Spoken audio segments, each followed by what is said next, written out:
அனைவருக்கும் வணக்கம். ரிஷபராசிக்காரர்களுக்கு மற்றும் 5ஆம் இடத்தின் அதிபதியாக இருக்கிறார் புதன். தைரியாதிபதியும் பூர்வ புண்ணியாதிபதியுமாக இருக்கக்கூடிய புதன் லாபஸ்தானத்தில் வக்ரகதியில் சஞ்சரித்த நிலையில் வக்ர நிவர்த்தி பெற்று பலம் பெறுகிறார். ஏப்ரல் 16ஆம் தேதி முதல் செம்மையாக இருக்க போகிறது. இனி பல்வேறு வகையான அதிரடியான மாற்றங்களை சந்திக்க போகும் ரிஷபராசி என்று சொல்லக்கூடிய வகையில் ராசியின் அதிபதி உச்சம் பெற்று லாபஸ்தானத்தில் வலுவாக வீற்றிருக்கக்கூடிய வேளையில் ராகுவுடனும் இணைந்து நீச்சம் பெற்று சஞ்சரித்தாலும் கூட வக்ர நிவர்த்தி பெற்று சஞ்சரிக்கக்கூடிய இந்த தருணம் என்பது புதனின் அமைப்பு காரணமாக நிச்சயமாக ரிஷபராசிக்காரர்களுக்கு நல்ல யோகம் உண்டு. ஏனென்றால் ராசியின் அதிபதியான சுக்கிரனின் பார்வையிலும் நட்பு கிரகமாக இருக்கிறார். புதனின் பார்வையிலும் ராசியின் அதிபதியான சுக்கிரன் நட்பு கிரகமாக இருக்கிறார். எனவே அவர் வக்ர நிவர்த்தி பெறுவது நிச்சயமாக ரிஷபராசிக்காரர்களுக்கு பல யோகங்களை அள்ளி கொடுக்கக்கூடிய ஒரு அமைப்பாக பார்க்கப்படுகிறது.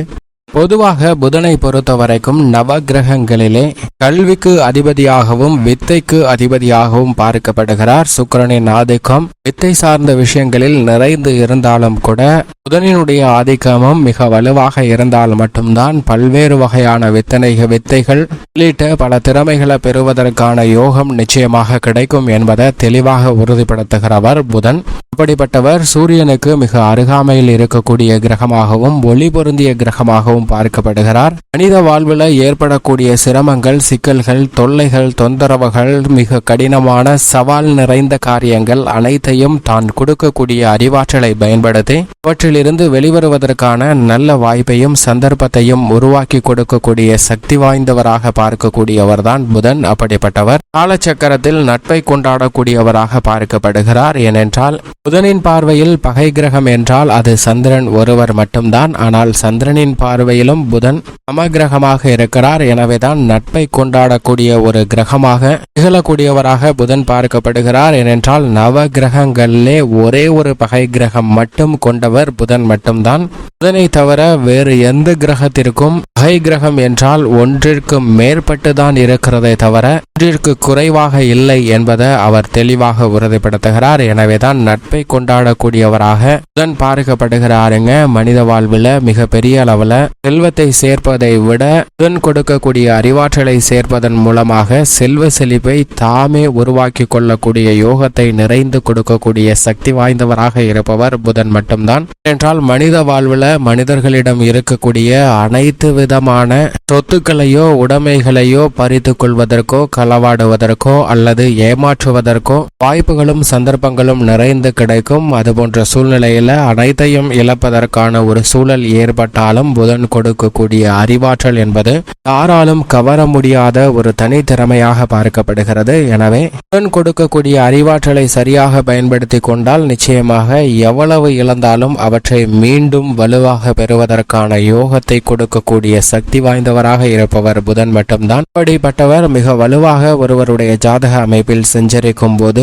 2, 4, 5, 7, 9 மற்றும் 11 ஆகிய இடங்களில் சுபத்துவ பாதையில் அபரிவிதமான வளர்ச்சியும் நன்மையும் மல்லி கொடுக்கக்கூடிய ஒரு அற்புதமான இயற்கை சுபகிரகமாக பார்க்கக்கூடியவர் நிச்சயமாக புதன் மட்டும்தான். அப்படிப்பட்டவர் மிக வலுவாக சஞ்சரித்தால் வாழ்வில் அனைத்து விதமான பிரச்சனைகளையும் சமாளித்து மிக சாதகமான நன்மை நிறைந்தவையாக மாற்றிக்கொள்ளக்கூடிய யோகம் நிறைந்து கிடைக்கும். இதிலும் குறிப்பாக எவ்வளவு பெரிய சவால் நிறைந்த காரியமாக இருந்தாலும் அவற்றை தெளிந்த அறிவாற்றலை பயன்படுத்தி சிறப்பாக செய்வதற்கான யோகம் கிடைக்கும். ஆனால் புதன் கெட்டால் புத்தி கெட்டுவிடும் என்பார்கள். புதன் அஷ்டமத்திலோ அல்லது ஜென்மத்திலோ அமரும் போது சில எதிர்பாராத தடைகளை சந்திப்பதற்கான வாய்ப்பு உண்டு. அது மட்டுமல்லாது புதன் கெட்டால் நோய்வாய்ப்படுவதற்கான வாய்ப்பும், மிக எளிதாக முடிக்க வேண்டிய பணிகளை கூட இடியாப்ப சிக்கலை போல் மிகவும் கடினமானதாக காம்ப்ளிகேட்டடாக மாற்றிக்கொள்வதற்கான ஒரு சூழல் உருவாகும் என்பதை தெளிவாக உறுதிப்படுத்துகிறவர் புதன். அப்படிப்பட்ட புதனுடைய பார்வையில் நட்பு கிரகமாக சூரியன் மற்றும் சுக்கிரன் ஆகிய 2 கிரக நிலைகள் இருக்கின்றன.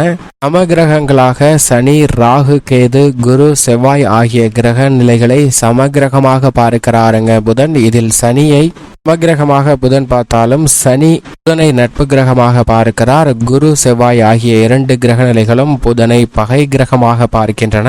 இருப்பினும் காலச்சக்கரத்தில் நட்பை கொண்டாடக்கூடிய ஒரு சிறந்த கிரகமாக இருப்பவர் நிச்சயமாக புதன் மட்டும்தான். வாஸ்து சாஸ்திரங்களிலே அடிப்படையாக வீட்டின் நுழைவாயிலை புதன் பிரவேசிக்கக்கூடிய இடத்தில் வைத்தால் மட்டும்தான் செல்வ செழிப்பு நிறைந்து கிடைக்கும் என்பது உட்பட வாழ்வில் அனைத்து விதமான விஷயங்களிலும் புதனின் அமைப்பை மிக உன்னிப்பாகவும் கவனமாகவும் பார்க்க வேண்டிய ஒன்றாக உள்ளது என்பதை தெளிவாக உறுதிப்படுத்துகிறாருங்க. அப்படி சரியான முறையில் கையாளும் போது மிக பெரிய அளவில் நன்மையும் அதிர்ஷ்டமும் யோகமும் நிறைந்து கிடைக்கும். மட்டுமல்லாது புதன் மிக வலுவாக சஞ்சரித்தார் என்றால் நிச்சயமாக அவர்கள் தங்களுடைய வாழ்வில் மிக பெரிய அளவில் செல்வ செழிப்பையும் முன்னேற்றத்தையும் அறிவாற்றலை பயன்படுத்தி பெறுவதற்கான யோகம் உண்டு. புதன் கொடுக்கக்கூடிய அறிவாற்றல் என்பது கல்வியில் மிக சிறந்த ஞானத்தை கொடுக்கிறார். அறிவு, வித்தை, கணிதம், எண், ஜோதிடம், கம்ப்யூட்டர், மீடியா, செய்தித்தாள், பேச்சுத்திறன், பயந்த சுபாவம், நகைச்சுவை உணர்வு, மற்றவர்களுக்கு போதிக்கும் ஆற்றல் என அனைத்தையும் மிக வலுவாக கொடுப்பவர் நிச்சயமாக புதன் மட்டும்தான். அப்படிப்பட்டவர் இந்த தருணத்தில் மீன ராசியில் வக்ரகதியில் சஞ்சரித்த நிலையிலிருந்து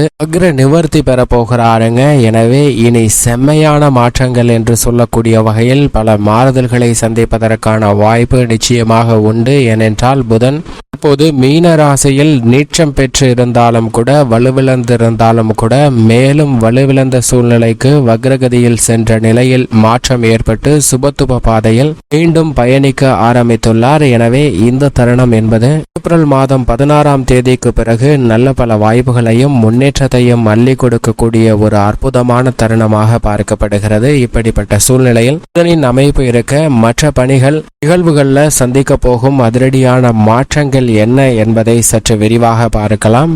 ரிஷபராசிக்காரர்களை பொறுத்தவரைக்கும் புதன் லாபஸ்தானத்தில் சஞ்சரிக்கக்கூடிய இந்த வேளையில் இல்லத்தில் பல்வேறு வகையான லாபம் உயரக்கூடிய வகையில் குடும்ப வருமானம் அதிகரிக்கக்கூடிய வகையில் உங்களுடைய திட்டங்களை சிறப்பாக செயல்படுத்துவதோடு மட்டுமல்லாது திறமையை வளர்த்து கொள்ளக்கூடிய யோகமும் நிச்சயமாக உண்டு. லாபஸ்தானத்தை சுக்கிரனுடன் இணைந்து வளப்படுத்தக்கூடிய வேளையில் பல்வேறு வகையான புதிய வேலை வாய்ப்பு உள்ளிட்ட பல நன்மைகள் நிறைந்து கிடைப்பதற்கான யோகம் உண்டு. தடைபட்ட காரியங்கள் அனைத்தையும் மிக சிறப்பான முறையில் செய்து முடிப்பதற்கான நல்ல பல வாய்ப்புகளும் சந்தர்ப்பங்களும் இந்த தருணத்தில் ரிஷபராசிக்காரர்களுக்கு மிக சிறப்பாக கிடைக்கிறது. லாபஸ்தானத்துடன் இணைந்து சுக்கிரனும் உச்சம் பெற்றிருக்கக்கூடிய வேளையில் புதிதாக தொழில்துறை வியாபாரத்துறையில் லாபத்தை உயர்த்தி கொள்ளக்கூடிய வகையில் முதலீடுகளை அதிகரித்தல் உள்ளிட்ட பல சிறப்பான பணிகளை சிறப்பான முறையில் செய்து முடிக்க முடியும். அது மட்டுமல்லாது புதனின் சப்தம பார்வை பூர்வ புண்ணியஸ்தானத்தில் பதிவதால் பூர்வீக சொத்துக்கள் ரீதியான பிரச்சனை உள்ளிட்ட பல சிரமங்கள் விலகும். கலைத்துறையில் ராசியின் அதிபதியும் உச்சம் பெற்று சஞ்சரிக்கக்கூடிய வேளையில் புதனும் வக்ர நிவர்த்தி பெறுவது